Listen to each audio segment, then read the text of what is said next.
Alhamdulillah hamdan yaliku bi jalalihi wa azimi sultanih. Asyhadu an la ilaha illallah wahdahu rabbi la syarika lah. Wa asyhadu anna Muhammadan abduhu wa rasuluh amma ba'd.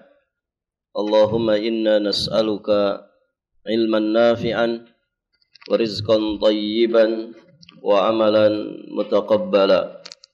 Allahumma 'allimna ma yanfa'una wanfa'na bima 'allamtana wazidna min ilmika wa karamika wa judika ya dzal jalali wal ikram innaka 'ala kulli syai'in qadir wa bil ijabati jadir. Ibu-ibu sudah siap belajar belum? Boleh gantian bicaranya.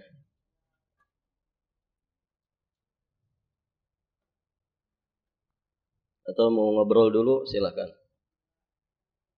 Kita tunggu 5 menit. Barangkali ngobrolnya belum tuntas. Baik, ibu-ibu yang dirahmati Allah, sekarang kita masuk di pembahasan bab yang ketiga. Betul yang ini ya? Di bab yang ketiga ini, muallif rahimahullahu ta'ala membahas tentang kiat-kiat meraih ilmu syar'i.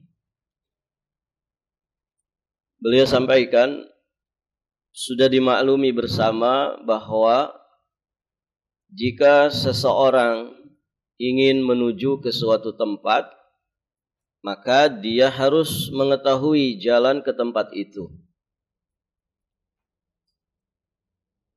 Jika ada beberapa jalan, maka dia harus mencari jalan yang terdekat dan termudah. Oleh karena itu,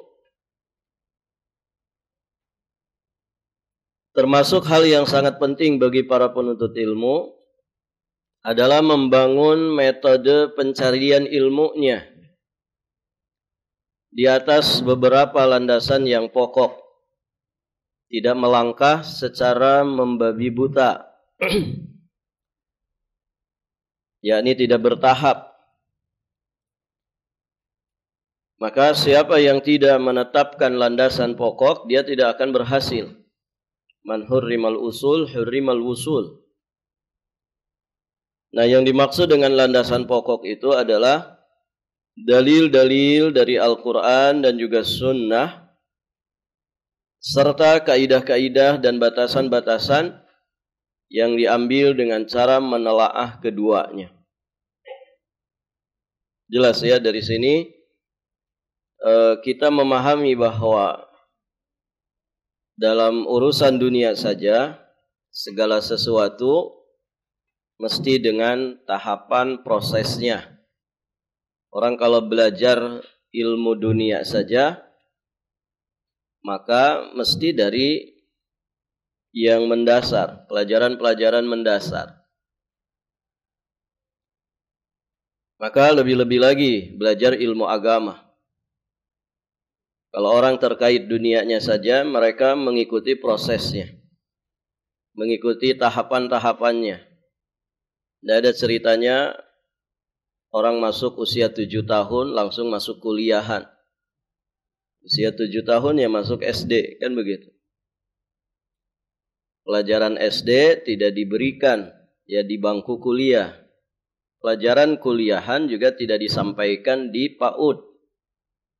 Kenapa? Karena semua ada jenjangnya, semua ada tahapannya. Nah, sebagian orang, bahkan kebanyakan orang paham masalah ini. Dan mereka menerapkannya terkait dengan urusan-urusan dunia mereka. Namun sangat disayangkan, terkait dengan urusan agama, mereka tidak menerapkan itu. Padahal lebih-lebih lagi terkait urusan agama. Ilmu yang berkaitan dengan agama ini juga semestinya dipelajari dengan tadarruj, ya, dengan bertahap, ya, tidak sembarangan. Tidak asal loncat. Yang penting selesai kitab bisa loncat ke kitab berikutnya. Bisa loncat ke tahapan berikutnya. Ya, tidak bisa seperti itu. Semua mesti dari usulnya. Semua mesti dari dasarnya. Baik, ibu-ibu yang dirahmati Allah. Yang paling mendasar ya tentu dari Al-Quran dan Sunnah. Karena itulah yang menjadi landasan pokok ya dalam ilmu agama. Semua ilmu agama itu ya sumbernya dari Quran dan juga Sunnah. Makanya kalau kita melihat biografinya para ulama, mereka itu mengawali belajar dari semenjak dini, itu dimulai dari belajar Quran dan hadis. Banyak menghafal Quran. Ya, Imam Syafi'i 7 tahun sudah hafidh Quran. Ya, banyak menghafal hadis. Ya, kemudian sedikit demi sedikit terus bertahap mengkaji, memahami isi kandungan maknanya, baru kemudian belajar ilmu-ilmu usul dan seterusnya. Itu bermula dari belajar Quran dan hadis. Baik. Maka beliau di sini menyampaikan, untuk bisa meraih ilmu itu ada 2 jalan.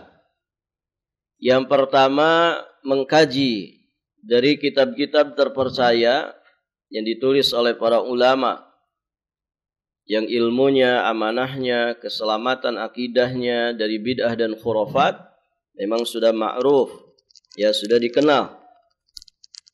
Mengambil ilmu langsung dari berbagai kitab. Ini mengantarkan seseorang pada tujuan tertentu. Ya, walaupun tentu ada rintangan di dalamnya. Beliau sebutkan di sini ada 2 rintangan. Kalau orang itu belajar dari kitab langsung. Pertama, lama waktunya. Jadi kurang efektif.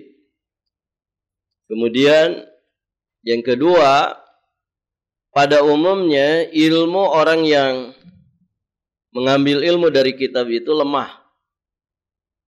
Tidak dibangun di atas kaidah dan landasan yang kuat. Begitu ya. Jadi tidak punya guru, langsung ke kitab. Nah, biasanya 2 rintangan ini yang akan dia hadapi. Kemudian yang kedua, untuk meraih ilmu agama itu yakni mengkaji ilmu dari seorang guru yang terpercaya dalam ilmu dan juga agamanya.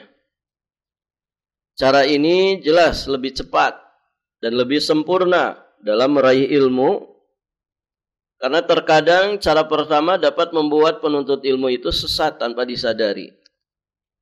Dan bahaya ya, orang itu kalau gurunya adalah kitab tok ya. Karena ya bisa saja kan salah baca. Ya, apalagi kitab-kitab itu berbahasa yang bukan bahasa dia gitu kan. Kita orang Indonesia, kitab-kitab para ulama bahasa Arab misal. Kemudian kemampuan pendalaman bahasanya bisa dia salah baca, ya akhirnya kalau salah baca ya bisa salah paham. Kalau sudah salah paham, nantinya salah praktek. Kan ada kisahnya gitu ya. Ada tabib yang belajarnya hanya dari buku.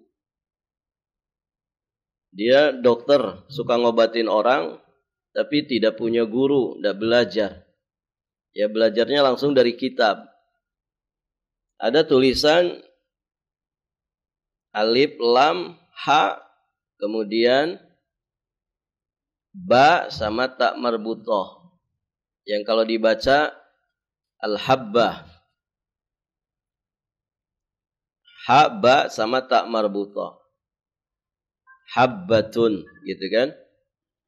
Nah ternyata di kitabnya ada kerikil kecil nempel di huruf ba, di samping titik ba. Jadinya bukan ba lagi. Kelihatannya apa jadinya? Hayyah. Itu kan sudah beda.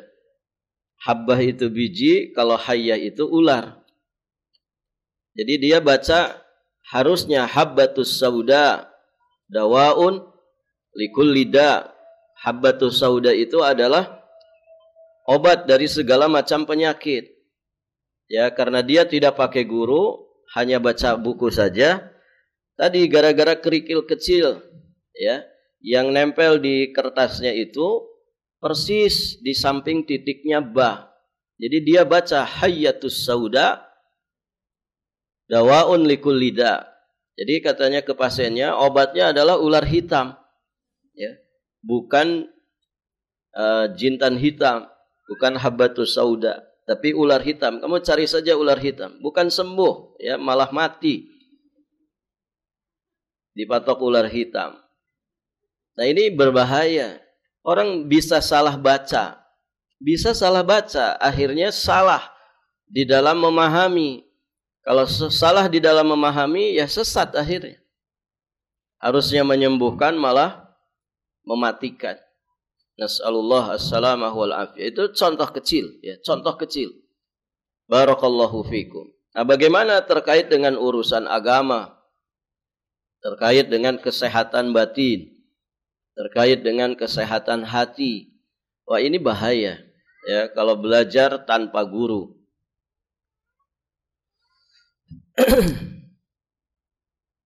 Jadi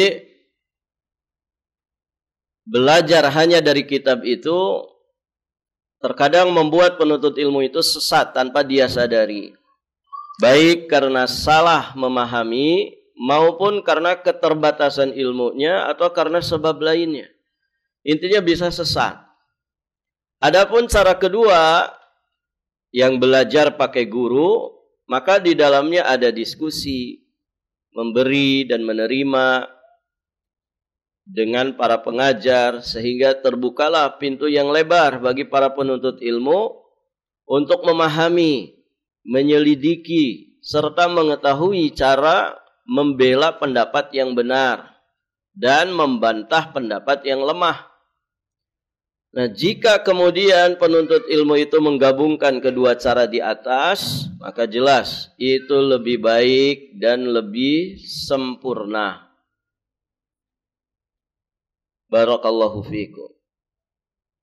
Baik, ibu-ibu yang dirahmati Allah.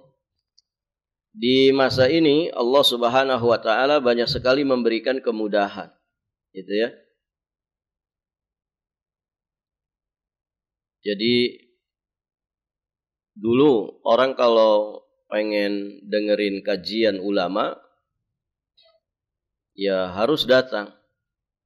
Begitu ya. Sekarang ya jelas orang yang punya kemampuan datang, duduk, hadir, dia duduk, itu jauh lebih utama. Tapi yang punya keterbatasan, ya jangankan buat pergi ke tempatnya para ulama, gitu ya. Misalkan untuk sehari-hari saja susah. Tapi dia hanya bisa punya kuota misalkan. Ya alhamdulillah sekarang YouTube-nya para ulama ada di mana-mana. Dan Masya Allah itu juga berjenjang. Ya, ada tahapan-tahapannya. Bahkan ada rekaman-rekaman video kajian kitab secara utuh dari awal sampai akhirnya. Nah, kemudahan-kemudahan yang Allah berikan seperti ini sangat-sangat membantu kita untuk kemudian kita menggabungkan dua metode tadi, dua cara tadi. Ya, kita bisa tetap memiliki guru, ya, kemudian ibu-ibu yang dirahmati Allah, kita juga bisa tetap mengkaji kitab mereka. Baik. Syekh Bakar Abu Zaid rahimahullahu taala beliau mengatakan, barang siapa belum menekuni dasar-dasar ilmu, niscaya tidak akan bisa menguasai ilmu yang diinginkan. Dan barang siapa ingin mendapatkan ilmu sekaligus, maka ilmu itu akan hilang darinya secara sekaligus pula. Dimatiin dulu Bu HP-nya Bu. Anak-anak yang mainin itu. Ya, dimatiin dulu.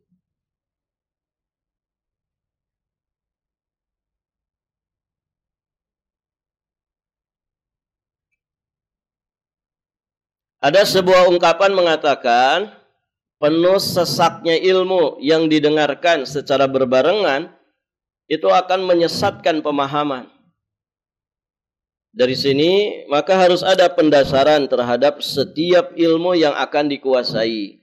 Itu dengan cara menekuni dasar-dasar ilmu dan kitab yang ringkas pada seorang guru yang mumpuni, bukan dengan cara otodidak. Ya, serta harus berjenjang bertahap dalam belajar. Barakallahu fikum. Ya, ada pengajian online zaman sekarang kan, memudahkan kita ya, walaupun bukan untuk bermudah-mudahan. Namun ya disesuaikan dengan keadaan kita. Kalau memang kita belum bisa hadir, barakallahu fikum, ada kemudahan yang diberikan ya dengan cara misalkan dengarkan live streamingnya, begitu ya. Atau yang sudah berbentuk silabus, gitu ya, secara bertahap. Ya kitab itu dari dasar disampaikan sampai selesai. Ya dengan audio misalkan atau video yang berdurasi mungkin 3 sampai 5 menit. Ini semua sejatinya memberikan kemudahan kepada kita untuk bisa menggabungkan dua cara yang tadi sudah kita sebutkan. Baik, ibu-ibu yang dirahmati Allah. Allah Subhanahu wa taala berfirman di surat Al-Isra ayat 106. Wa Qur'anan faraqnahu litaqra'ahu 'alan nasi 'ala mukthin wa nazzalnahu tanzila. Dan Al-Quran itu kami turunkan berangsur-angsur agar engkau wahai Muhammad membacakannya kepada manusia perlahan-lahan, dan kami menurunkannya secara bertahap. Al-Quran diturunkan secara berangsur-angsur, perlahan-lahan, secara bertahap, supaya juga disampaikan kepada manusia secara bertahap, tidak sekaligus 30 juz, 114 surat, tapi berangsur-angsur, ya diturunkan bertahap, perlahan, bahkan disesuaikan sebagiannya dengan sikonnya, situasi dan kondisinya, kurang lebih selama 23 tahun. Barakallahu fikum. Ini tentu memiliki hikmah ya, supaya manusia juga bisa mempelajarinya secara bertahap, sehingga Al-Quran itu bisa kokoh di dalam jiwa kaum muslimin.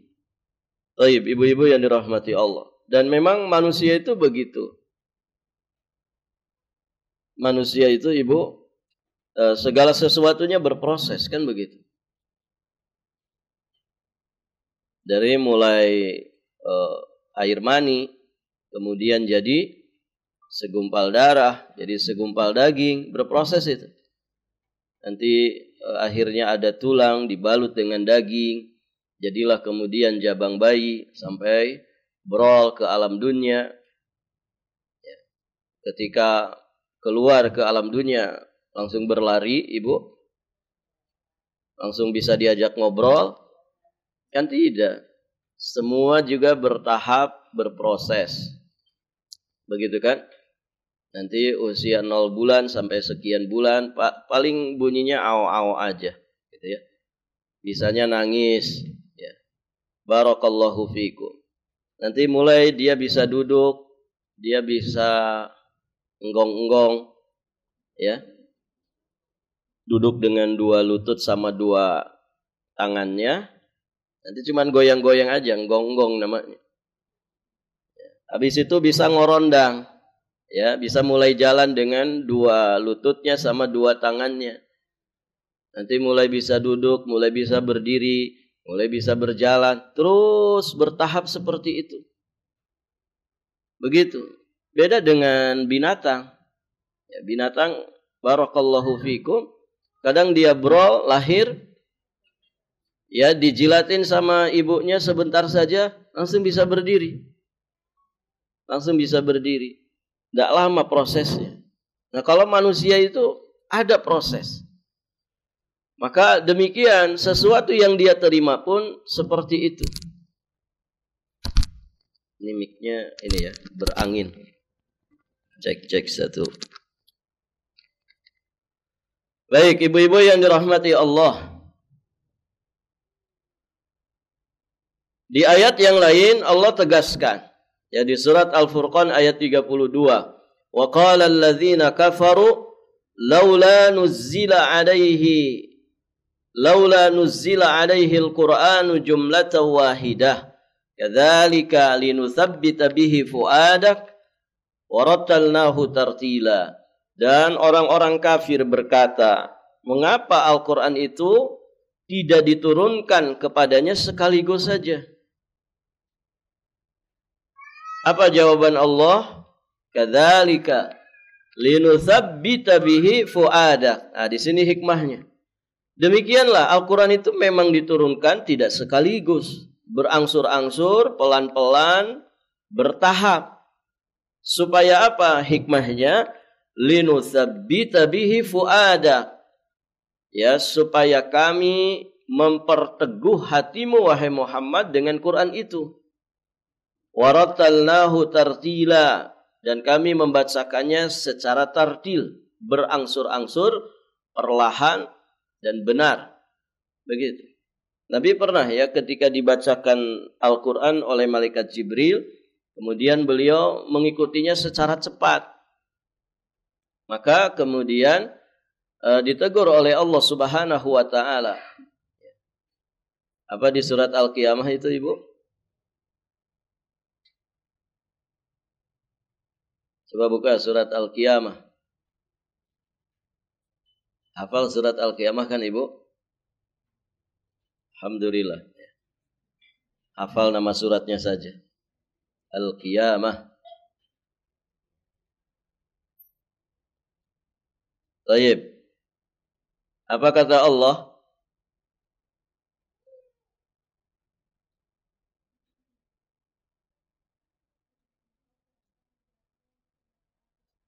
Apa kalimatnya? La tuharrik bihi lisanaka lita'jala bih. Janganlah engkau Muhammad gerakan lidahmu untuk membaca Al-Quran karena hendak cepat-cepat menguasainya. Lita'jala bih. Jangan isti'jal. Taib. Artinya pelan-pelan, perlahan. Tartilkan bacaan Quran itu setartil-tartilnya. Dan ibu-ibu yang dirahmati Allah, sesuatu yang perlahan, berproses, bertahap, tadarruj, itu biasanya tertata rapi. Dan kemungkinan selamatnya besar. Beda dengan orang yang ajalah. Beda dengan orang-orang yang istijal. Ya, serba terburu-buru, serba kesusu, gurung-gusuh, pengennya cepat-cepat. Malah saya mengaji di sana itu. Ya, masa kitabnya enggak habis-habis. Ya. Pengennya cepat habis kitabnya. Emang kalau habis kitab kenapa? Terus kalau belum habis kitab kenapa? Dan begitu. Barakallahu fiikum. Ya, jangan terburu-buru. Para ulama, coba baca biografi para ulama. Mereka sering mengulang kitab itu sampai berulang kali.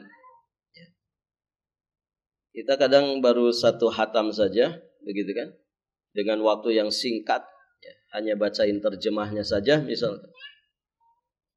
1-2 kitab habis, sudah kayak ulama yang bisa berfatwa. Tidak begitu ya, belajar itu bertahap, berproses. Gitu. Dan jangan suka pengen cepat-cepat. Jangan pengen suka cepat-cepat. Barakallahu fikum. Dan disitulah memang dilatih kesabaran.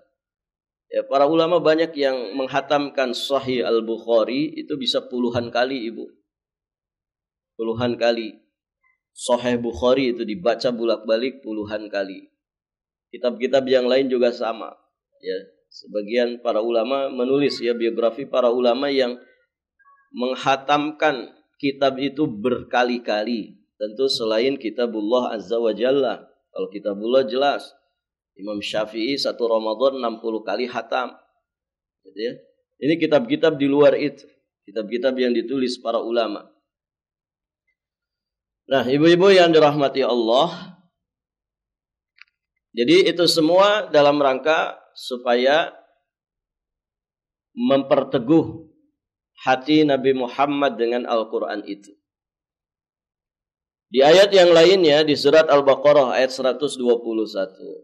Alladzina atainahumul kitaba yatlunahu haqqa tilawatihi ulaika yu'minuna bih wa may yakfur bihi fa ulaika humul khasirun.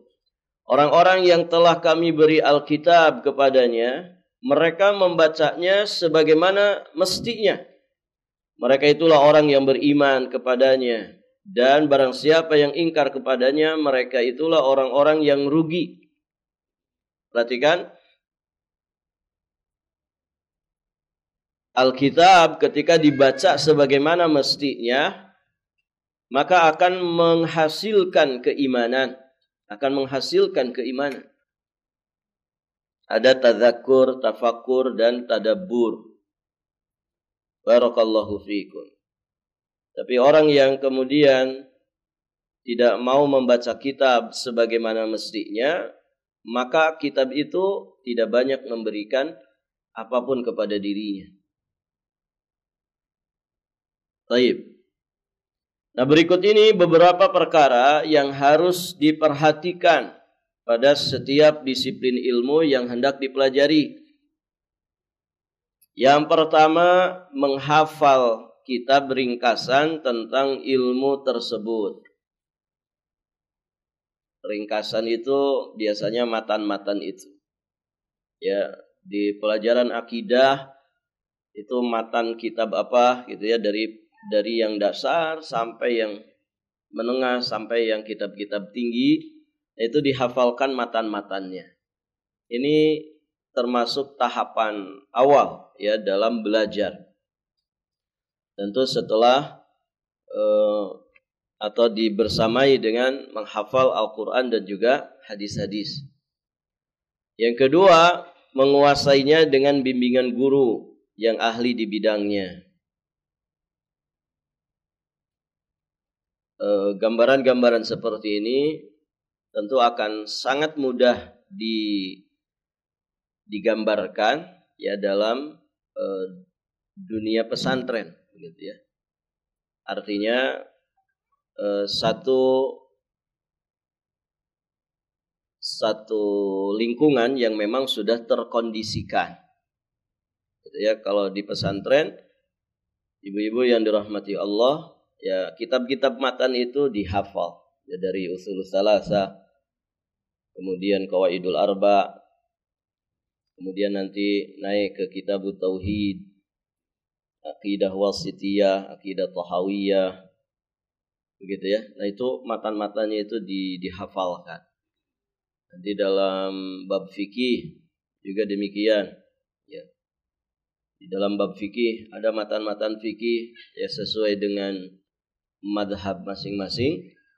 Nah, itu juga dihafalkan. Nanti dalam bahasa Arab, matan-matan bahasa Arab dihafalkan seperti Jurmiyah, Imriti, ya, Mutammimah, Alfiyah, gitu ya, yang 1000 bait itu dihafalkan. Kemudian berusaha menguasainya dengan bimbingan guru yang memang mutamakin ya di bidangnya. Barakallahu fikum. Nah, itu proses belajar ya, proses belajar. Dan kita bagaimana Ustadz yang tidak di pesantren? Ya bisa sebetulnya menerapkan itu. Bisa. Dan alhamdulillah di beberapa kajian saya menempuh itu. Jadi tidak belajar kecuali dengan kitab yang mendasar. Nanti terus naik, begitu kan? Ya walaupun kita belajarnya misalkan seminggu sekali, ya sabar saja. Kalau di pesantren tiap hari mereka belajar, ya dengan 1 jam pelajaran, berarti 1 pekan itu mereka bisa belajar 5 kali atau 6 kali. karena satu harinya libur. Barakallahu fikum. Nah, kita mungkin seminggu sekali tidak ada masalah ya, di luar kesibukan kita masing-masing. Tapi jelas kurikulumnya, silabusnya, kemudian tahapan-tahapannya. Dan itu membantu kita ya untuk menata ilmu dengan baik ya di dalam diri kita. Yang ketiga, tidak menyibukkan diri dengan kitab-kitab besar yang panjang lebar, merinci permasalahan sebelum menguasai pokok permasalahannya. Nah, artinya kalau belajar langsung kepada kitab-kitab mutawwalat, kitab-kitab yang panjang lebar, kitab-kitab besar, ya tentu akan kebingungan sendiri. Kenapa? Ya ibarat kata rumah besar yang belum ada pondasinya. Itu berbahaya malah. Bisa mencelakakan. Maka poin ketiga ini penting. Tidak akan ada poin ketiga kalau poin satu, poin kedua tidak ada. Artinya dari dasar-dasar dulu. Kemudian yang keempat, tidak pindah dari satu kitab ke kitab yang lainnya tanpa ada sebab atau tuntutan. Ya, karena ini termasuk sifat bosan. Ini sifat bosan ini. Masa sudah bertahun-tahun gak selesai-selesai gitu ya. Orang kita kan begitu, Bu. Ngaji sama Ustadz Fulan bertahun-tahun kitabnya itu aja gak selesai-selesai. Barakallahu fikum. Ngomongnya bertahun-tahun. Padahal kan seminggu sekali. Gaya banget ngomongnya, sudah bertahun-tahun gak selesai-selesai. Ya tahunan itu, lihat dulu belajarnya setiap hari atau seminggu sekali. Yang kadang ustadznya umroh, akhirnya libur. Kadang ustadznya sakit, libur. Gitu ya. Kadang ustadznya nikah lagi. Ya, libur bulan madu 3 bulan, begitu kan? Barakallahu fikum. Ya gimana? Bertahun-tahun gak selesai. Udah seminggu sekali, begitu ya. Banyak juga liburnya. Berangkat haji ustadznya libur lagi. Ya. Ada acara di sekolah anaknya 7, begitu kan? Masing-masing sekolah. Ada rapat di sekolah ini ikutan, ada seminar parenting di sekolah ini. Orang tua wajib hadir, ustadznya hadir di situ. Akhirnya kajiannya libur lagi. Barakallahu fikum. Gitu ya. Ya dimaklumi kalau bertahun-tahun tidak selesai-selesai. Begitu. Baik, ibu-ibu yang dirahmati Allah. Jadi ya bersabar.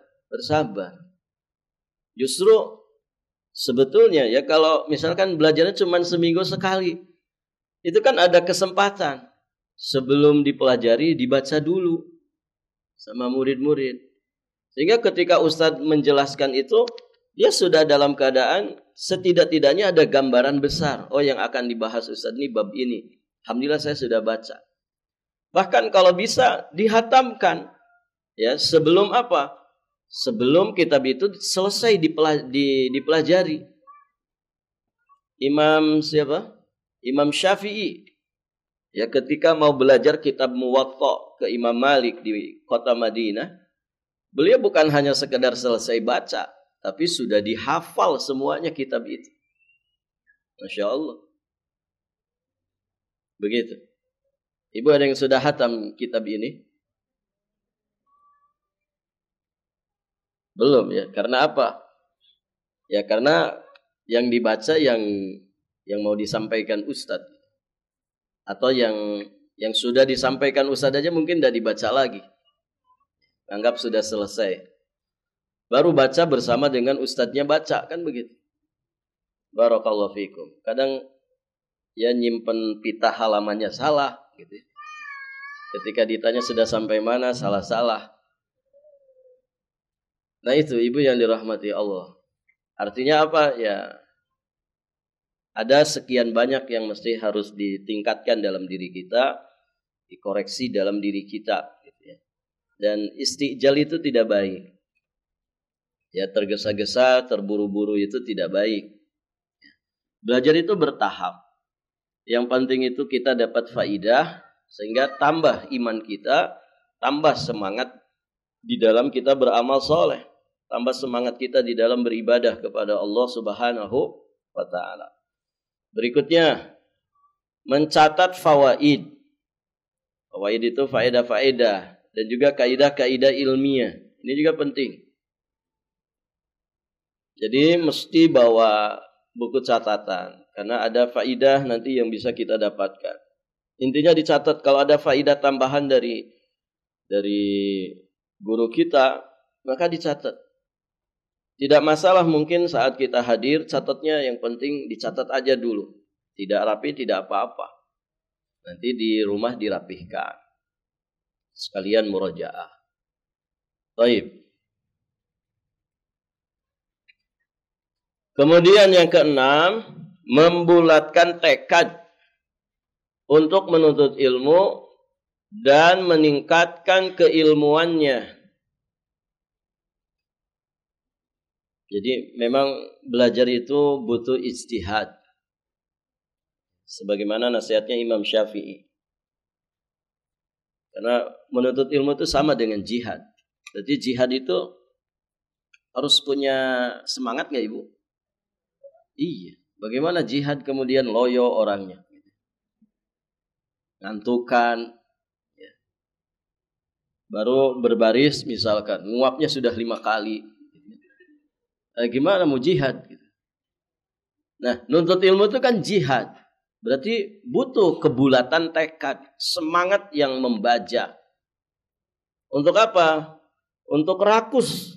Meraih ilmu itu setinggi-tingginya, sebanyak-banyaknya. Penuh perhatian, punya keinginan yang keras untuk bisa mencapai derajat yang lebih tinggi sehingga bisa menguasai kitab-kitab besar, panjang lebar dengan sebuah dasar yang sangat kokoh. Begitu, itu himmah aliyah, ulul himmah.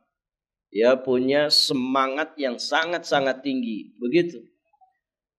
Wong ilmu itu Ibu, kita curahkan semua yang ada pada diri kita, tenaga, pikiran, usia, harta, umur.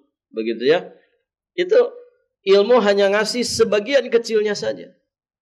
Bagaimana yang malas-malesan? Yang nggak dikasih. Gitu ya. Baru duduk 5 menit, ya, sudah pengen sandaran. 10 menit nguapnya sudah 5 kali. Nanti sudah 15 menit, itu teman-teman yang ada di samping itu sudah mulai pada pudar. Siapa? Udah mulai gak jelas itu. Menit ke-20 sudah lenggat-lenggut. Ya. Nanti ngelenggut ke bawah, sadar lagi. Ya. Menit ke-30, ma'assalamah. Gitu. Sudah di lain alam dia. Gitu. Tiba-tiba ustadznya baca kafaratul majelis saja.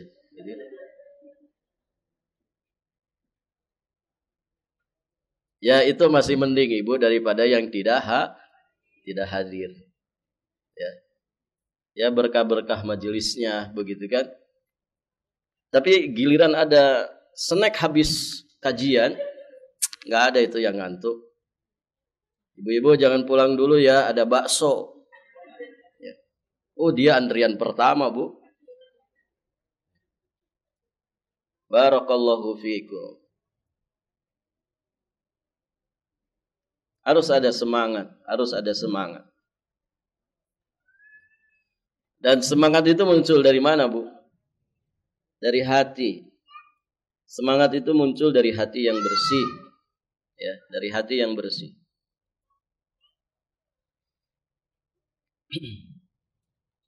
Baik. Nah, ini 6 poin yang mesti diperhatikan dalam setiap disiplin ilmu.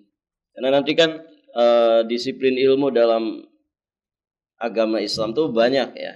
Ada bab akidah, kitab mendasar, menengah, sampai kitab-kitab tingginya ada. Nanti pembahasan fikih juga demikian. Kitab-kitab mendasar, menengah, sampai yang mutawalat juga ada. kitab hadis juga demikian. Nanti ulumul Quran juga demikian. Ilmu tafsir juga demikian. Kemudian lughah Arabiyah, cabang-cabang ilmu bahasa Arab. Masing-masing dari cabang-cabangnya juga ada yang mendasarnya, menengah, sampai yang tinggi-tinggi. Bahasa Arab misalkan dalam bidang ilmu nahwu. Dalam ilmu nahwu ada yang mendasar, ada yang menengah, kemudian nanti ada yang mutawwalat. Nanti dalam ilmu sharaf juga demikian, yang mendasar, menengah, ya sampai kitab-kitab tinggi. Kemudian dalam ilmu balaghah juga demikian, ilmu arud juga demikian. Gitu ya. Barakallahu fikum. Al-badi, ya. Dalam ilmu balaghah, ya, ada yang mendasar, menengah, dan seterusnya. Itu dalam semua cabang ilmu, termasuk misalkan kitabul akhlak. Demikian, ada kitab-kitab mendasar, menengah, sampai kemudian kitab-kitab yang tertingginya. Nah demikian, ibu-ibu yang dirahmati Allah. Di sini beliau menyampaikan beberapa kiat yang harus ditempuh oleh para penuntut ilmu untuk mendapatkan ilmu. Ada berapa kiat, Ibu? Banyak sekali. Di bab ketiga ini sampai 12 kiat. Sampai 12 kiat. Yang pertama, ikhlasun niyah. Yang pertama adalah mengikhlaskan niat. Mengikhlaskan niat. Ini pondasi yang paling mendasar. Kemudian meminta ilmu yang bermanfaat kepada Allah. Jangan lupa doa. Kemudian bersungguh-sungguh dalam menuntut ilmu. Dan selalu merindukan untuk dapat ilmu. Jadi rindu. Rindu itu apa, Bu?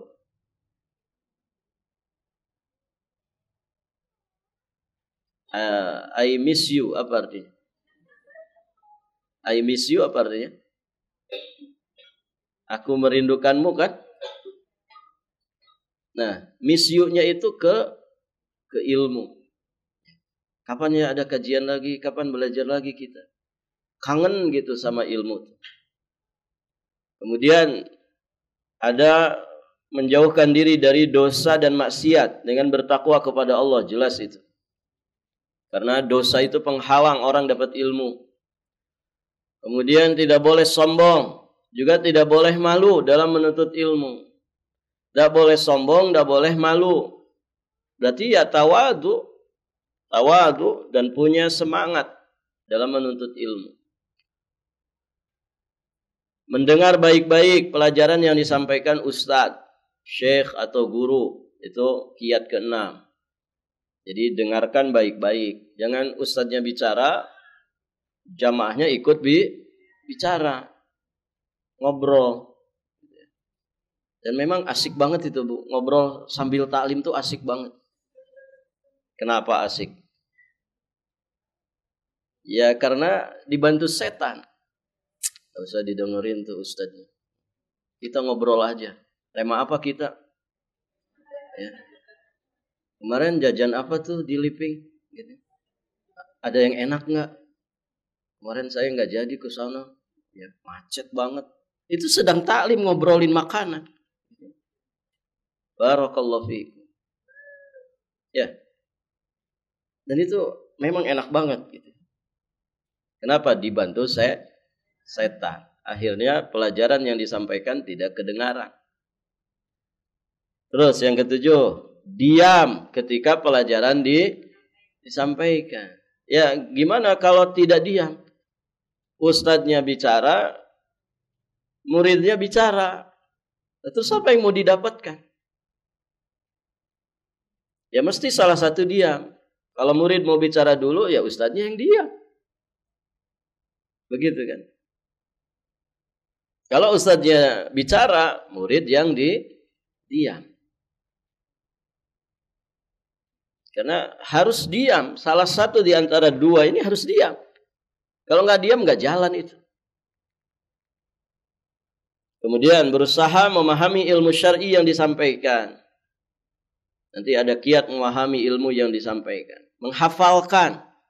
Memahami, menghafalkan ilmu syar'i yang disampaikan. Kemudian mengikat ilmu dengan cara ditulis.